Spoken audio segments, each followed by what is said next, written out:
The Building Bridges Initiative report was the main focus in President Uhuru Kenyatta's address during the 57th Jamhuri Day celebrations at the Nyayo National Stadium. And indeed, when we adopted the 2010 Constitution, we must be frank that most of us were driven by fear. Our national spirit had been wounded, and we were afraid of repeating the 2007 post-election violence. But in running away from one crisis, we may have possibly created another.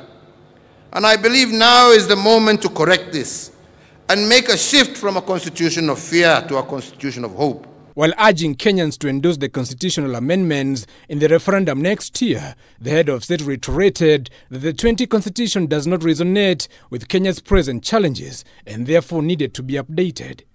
On the spirit of inclusion, it does not augur well when at the top you have only two individuals in the form of the president and the deputy president.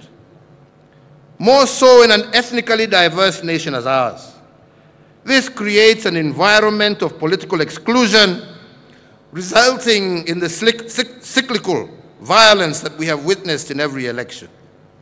We can increase these positions in order to make the leadership of the country that much more inclusive.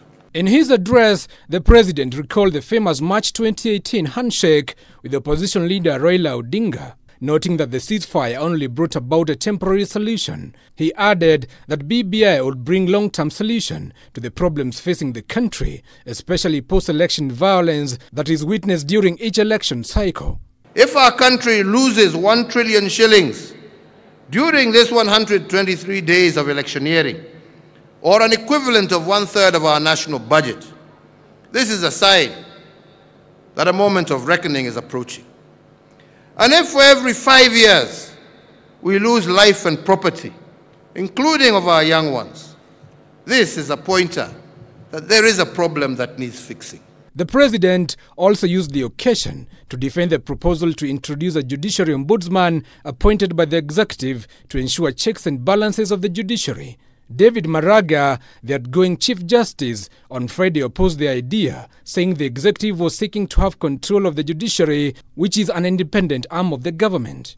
If the executive and parliament, which are also arms of government, are a direct expression of the will of the people, who is the judiciary accountable to?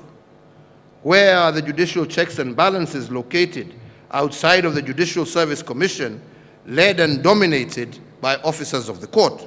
Deputy President William Ruto, who has been consistent with calls for consensus, however chose to keep off politics in his brief speech before welcoming the president to the podium. Independent and Electoral Boundaries Commission (IEBC) is expected to complete verification of BBI signatures this month before the Constitution Amendment Bill 2020 is presented to the county assemblies for approval in January next year. Giverson Minor, K24, Nyayo Stadium, Nairobi.